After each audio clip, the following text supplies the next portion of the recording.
Hello everyone, this is a special episode for the Half-Life Ray Trace series. I might be wondering, what is this special episode, but what are you gonna do on this episode? Well, you'll see. I wanna show a few things that I've missed on my playthrough and a few extras. Few pretty interesting extras. And I also want to thank you for the people that voted on the YouTube poll I made regarding the RFR series and well, the videos I make overall. Okay, so the first thing I want to show in this video is an on a rail section. It's a section where I missed it's right over here, this sign. It goes to the right, but if you shoot it, you can actually go forward. And yeah, I didn't do this on my playthrough. And it's quite an interesting area. It's one of the more unique ones on a rail. Because it's a section where it has that old industrial feel to it. Oh yeah, I forgot that I have this insane input latency while playing this. So yeah, it's this place right over here. It has those very old pipes, very old feel to it that you don't really see much in the rest of the chapter, at least in Half-Life 1. On Black Mesa you see a lot more.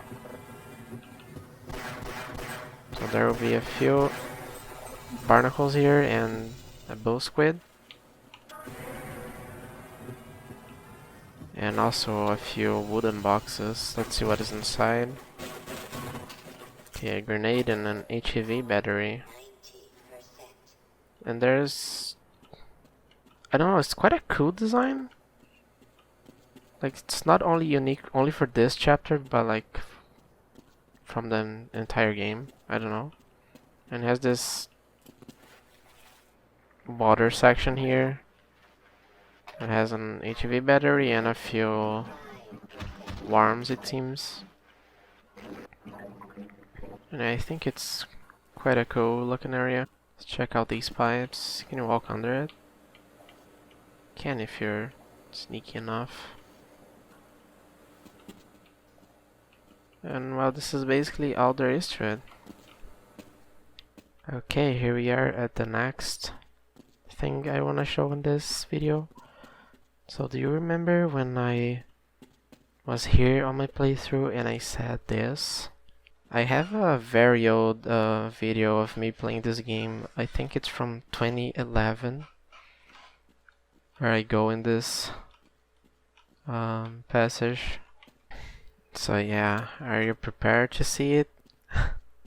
The video is in I speak in Brazilian Portuguese. It was really recorded in 2011. I think it was early 2011. I was playing on my old dad's laptop. And I'm just gonna show it. Here it is. Please prepare for the cringe.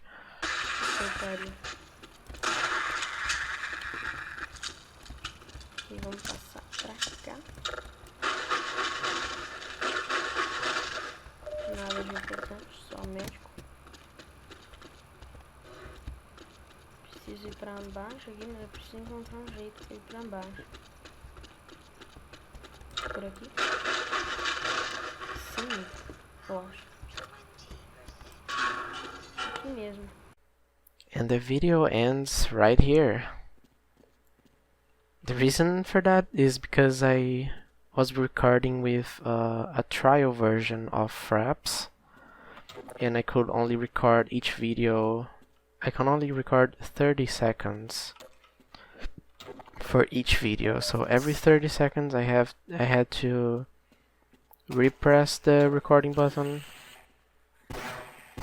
So yeah, a lot of content a lot of content have been lost in those recordings, especially because those videos were actually lost because it was on my dad's laptop and I had already formatted the drive, and I was actually going to try to recover a completely different thing, a completely different video of mine that I've also used to record, even older ones from 2010, and yeah, they are way cringier than that. Trust me, you don't want to see it.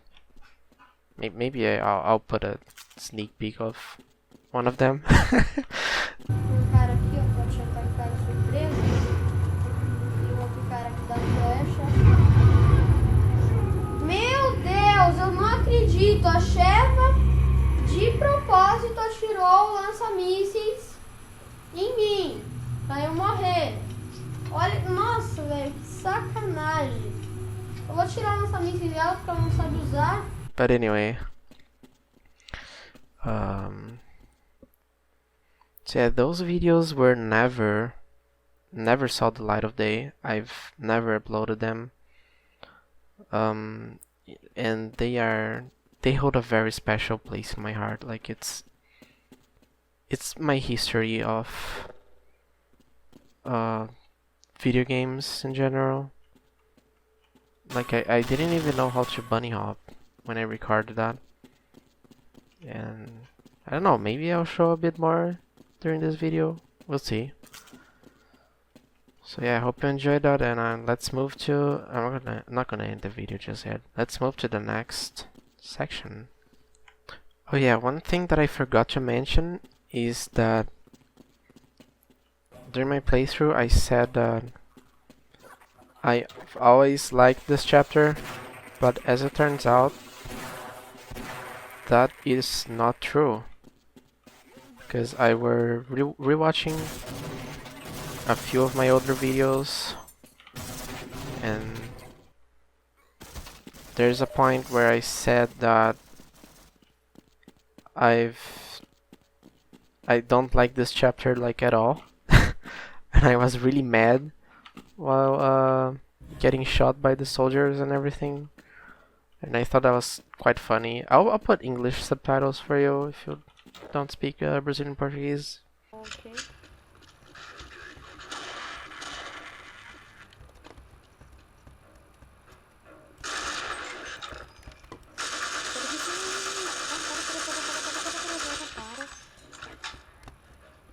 Cara, por isso que eu odeio essa parte, cara. Isso faz muita vida. Não, não. Pera aqui. Putaria não. Mas isso aqui não é frente da puta.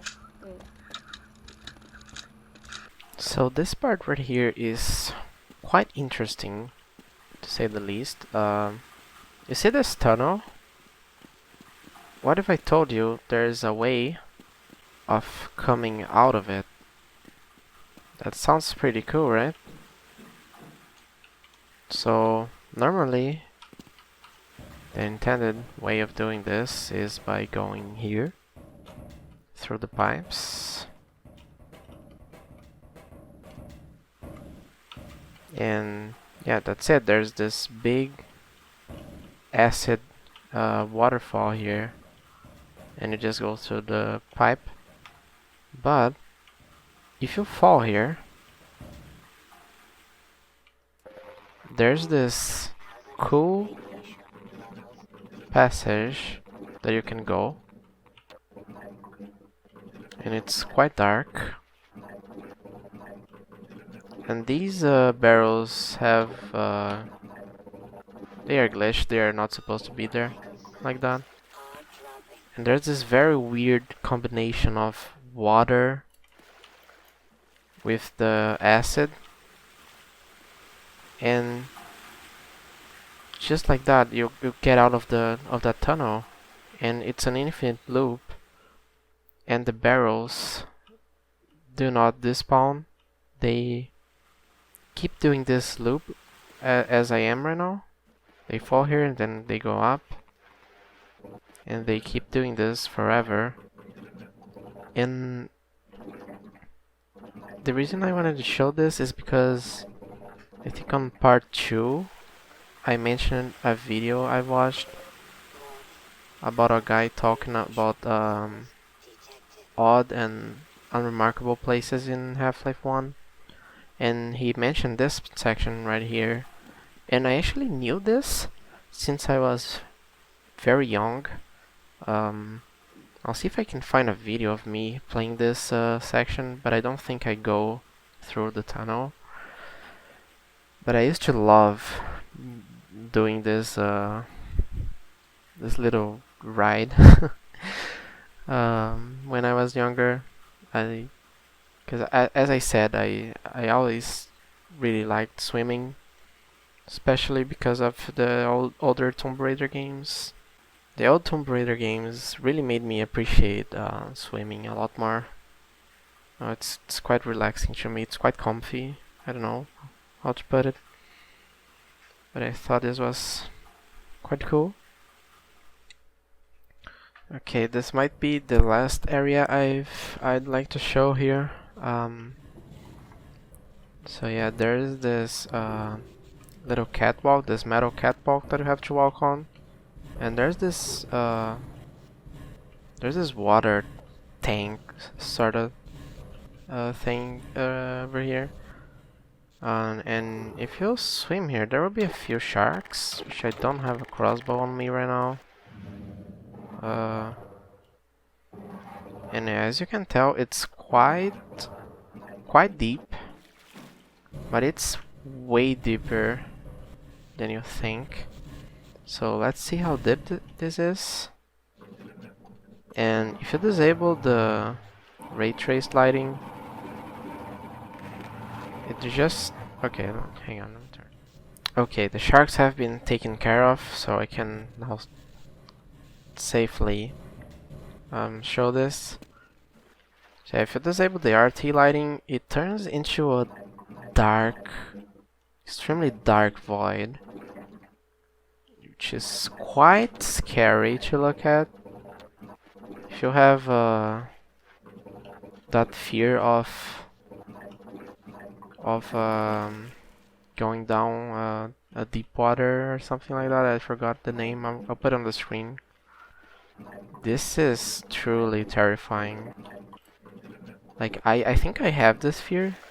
I've always had this fear of swimming in a water that I'm not familiar with, and I have no idea what's under me. Like, that terrifies me. Like, seriously, that's one of my worst fears. So yeah, if you keep going down,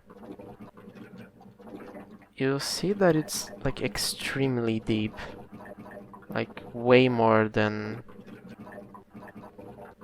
usual. I'm still going down. I'm holding W. And this is the end of it. Here's just the original lighting. But it's not the original, but you know, extremely dark.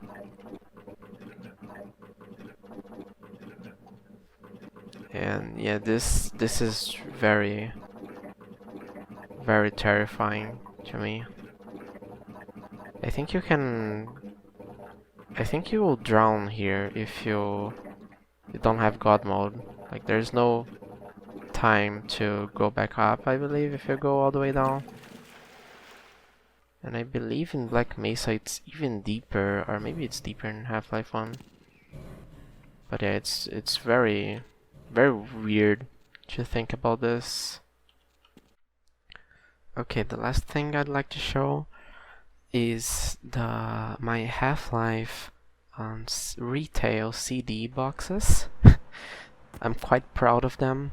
My brother bought them a very long time ago, and I used to play Half-Life 1 on a Windows 98 computer.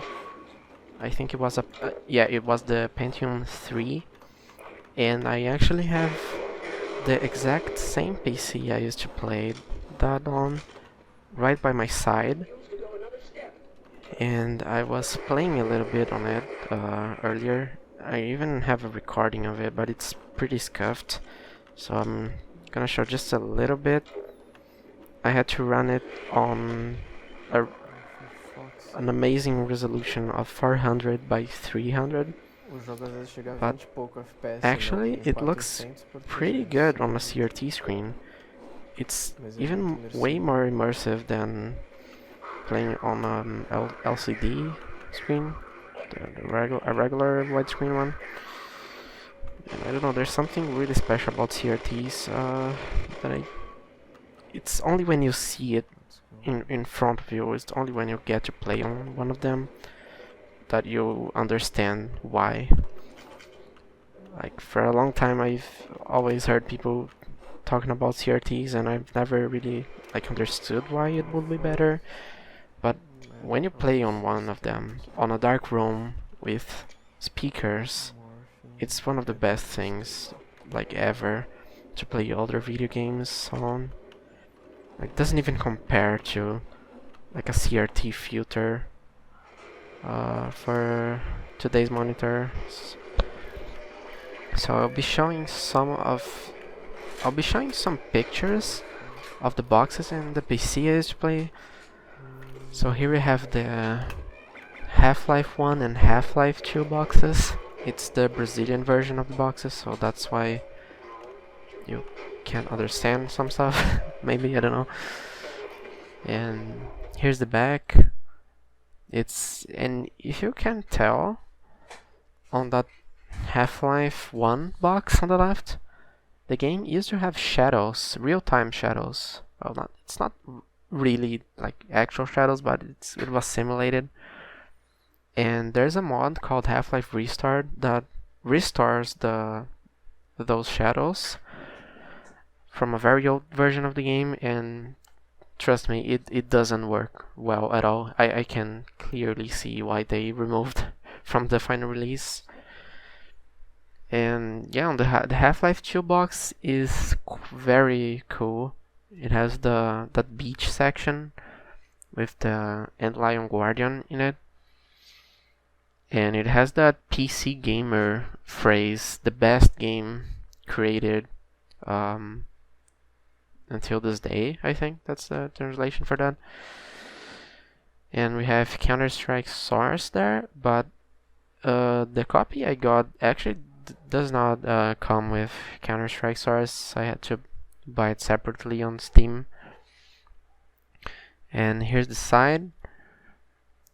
And Half-Life 2 box, you can open it and there's this very cool artwork, very cool screenshot with the phrase there. Things will never go back to the way it was. I suck at translating, seriously. Like I know how to speak English, but like translate, that's not my thing. That's why you need a proper like translation certificate for like translating stuff, or and yeah, it's not that simple. At least for me, I suck at translating. And we also have it comes with the manual and everything, the controls, and it's pretty cool stuff. And here's the Windows 98 computer that it's right by my side. There's like a second table on my side here, and it has that computer. It's a compact Presario with a Pentium 3 and 128 megabytes of RAM. No video card, so it runs natively on the Pentium 3, like the graphics. It's integrated graphics, and it runs quite okay on 400 by 300, and like I think the minimum I've got was like 20 FPS, which is it's alright. It's kind of acceptable. And I don't know if you can tell by these screenshots, but like, doesn't it remind me a little bit of Half-Life Ray Traced? Like, it seems like the CRT screens like refracts the lighting of the game like way better than an LCD screen. Like that's why I said that on Half-Life Ray Traced, It's almost like I remember playing back in the days, and it's pretty cool to look at. So my brother was playing on those photos I took, and there's this really cool pause screen on the retail Half-Life version, which it really sucks that it got removed from the Steam version, because that menu is so cool, really. It's one of it sets the tone of the game so well, especially when you're playing on a dark room. Like, oh, it's so good. I can't get over how special this game is for me. Like, and one funny thing, that it might look that Half-Life is my favorite game of all time, but it's actually not. Can you believe that? My favorite game is actually Shadow of the Colossus. I played that game so much on the PS2. I think I beat that game like 30 times, no joke. I've played so much of that on the PlayStation 2. Then I got the PlayStation 3 version later. But I played mostly on the PS2. I couldn't get the PS4 version because I don't have the console. So that sucks a little bit. But if they ever release Shadow of the Colossus for the PC, I'm definitely doing a series of that, like no question asked. I think I'll have like a gameplay running on the background. I'm not sure because I'm actually recording this outside of the game right now. It's not in real time. And well, I think that's basically all I wanted to show on this video. I hope you enjoyed this special episode. Hope it was entertaining for you. And Resident Evil 4, I think I'll do like a parallel series besides Resident Evil 4, like not so the channel doesn't die, you know, with the Resi 4 videos. I was thinking of doing Half-Life Opposing Force and the other Half-Life games. Maybe people would like that, because I had a comment on one of my Half-Life Ray Traced videos of a guy asking if I were going to do the Opposing Force videos. And yeah, I don't know, I most likely will end up doing it alongside Resident Evil 4. If people likes that, then I'll definitely make a complete series of the Half-Life franchises. So yeah, I hope you enjoyed, and I'll see you on the next one. Bye bye.